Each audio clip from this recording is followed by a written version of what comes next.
Friends, આજે આપણે બનાવીશું ઉપવાસમાં ખાઈ શકાય એવી સિંગદાણાની સુખડી.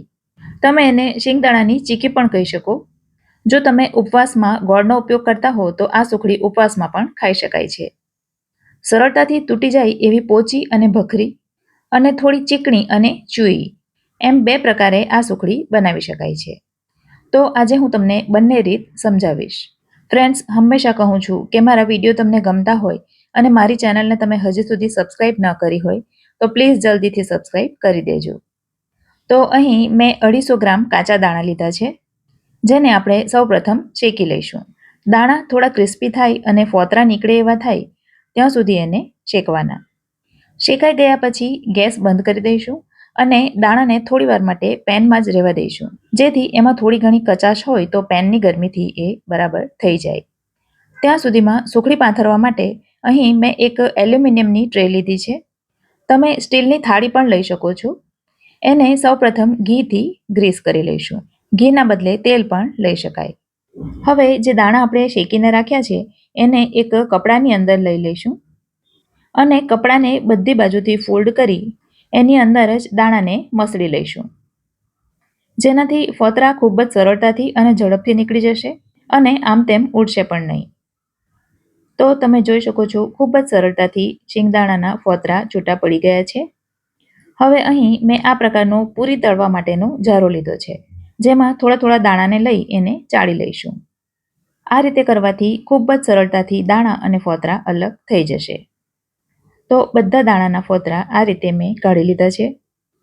હવે લીધું છે એક મિક્સરનું જાર અને એમાં અડધા દાણા લઈ લઈશું. બધા દાણા એકસાથે નહીં લેવાના, થોડા થોડા જ લેવાના. અને દાણા પીસતી વખતે મિક્સરને પલ્સ મોડ પર ચલાવવાનું અથવા તો રોકી રોકીને ચલાવવાનું. જો એક સામટું મિક્સર ચલાવીશું તો દાણામાંથી તેલ છૂટું પડી જશે, માટે આ વાતનું ખાસ ધ્યાન રાખવાનું. તો એ જ રીતે મેં બધા દાણા પીસી લીધા છે અને એનો શક્ય એટલો ઝીણો પાવડર બનાવ્યો છે. હવે આ શીંગના પાવડરને એકવાર વાડકીથી માપી લઈશું, જેથી આપણને બીજા માપ કરવાની ખબર પડે. માપ કરવા માટે વાડકીના બદલે તમે બીજું કોઈ પણ વાસણ લઈ શકો છો.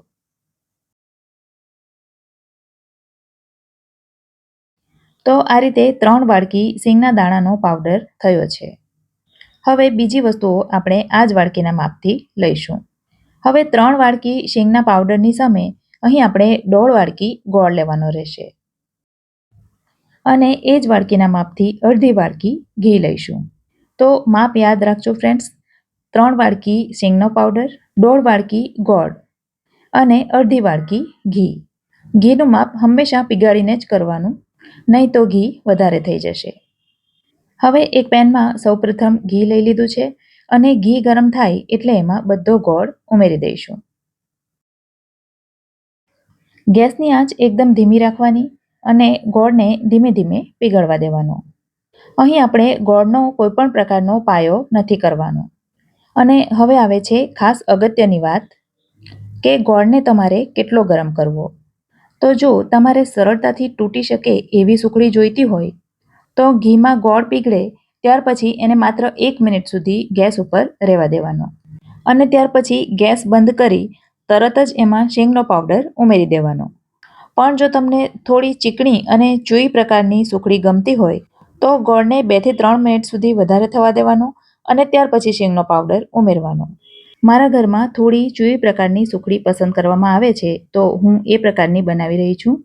તો ગોળ પીગળી ગયા પછી 2-3 મિનિટ થઈ ગઈ છે અને તમે જોઈ શકો છો બધો ગોળ ઉપર આવી ગયો છે અને ગોળ થોડો ટ્રાન્સપરન્ટ પ્રકારનો પણ થઈ ગયો છે. તો હવે ગેસ બંધ કરી દઈશું અને શીંગનો ભૂકો અંદર ઉમેરી દઈશું અને ગોળ સાથે બધું બરાબર સરસ રીતે મિક્સ કરી દઈશું. યાદ રાખજો કે ગેસ આપણો બંધ છે. હવે એમાં 1/2 ટીસ્પૂન ઉમેરીશું એલચીનો પાવડર અને 1 ટીસ્પૂન ઉમેરીશું સૂંઠનો પાવડર. સૂંઠ ઉમેરવાથી અત્યારના વાતાવરણ અનુસાર સુખડી પચવામાં હળવી રહેશે. ફરી પાછું બરાબર બધું મિક્સ કરી દઈશું. થોડી વાર હલાવ્યા પછી તમે જોશો કે સુખડી પેનથી છૂટી પડવા માંડી છે. તો હવે એને ઘીથી ગ્રીસ કરેલી ટ્રેમાં લઈ લઈશું. સુખડી એટલી નરમ છે કે આપોઆપ જ ફેલાઈ જશે. છતાં પણ તમને જેટલી એની થિકનેસ જોઈતી હોય એટલી એને ફેલાવવાની. તવેથા વડે ઉપરનું લેયર થોડું સરખું કરી દેવાનું અને 10 મિનિટ સુધી એને એમનેમ ઠરવા દેવાની. 10 મિનિટ પછી એ સાધારણ ઠંડી થાય ત્યાર પછી એમાં કાપા કરી લેવાના. જો અત્યારે એમાં કાપા નહીં કરીશું અને એ જામી જાય તો પાછળથી એમાં સરખા કાપા નહીં થાય. માટે આ કામ અત્યારે જ કરી દેવાનું. કાપા થઈ ગયા પછી એને 1 કલાક સુધી એમનેમ મૂકી રાખવાની અને એકદમ ઠંડી થવા દેવાની.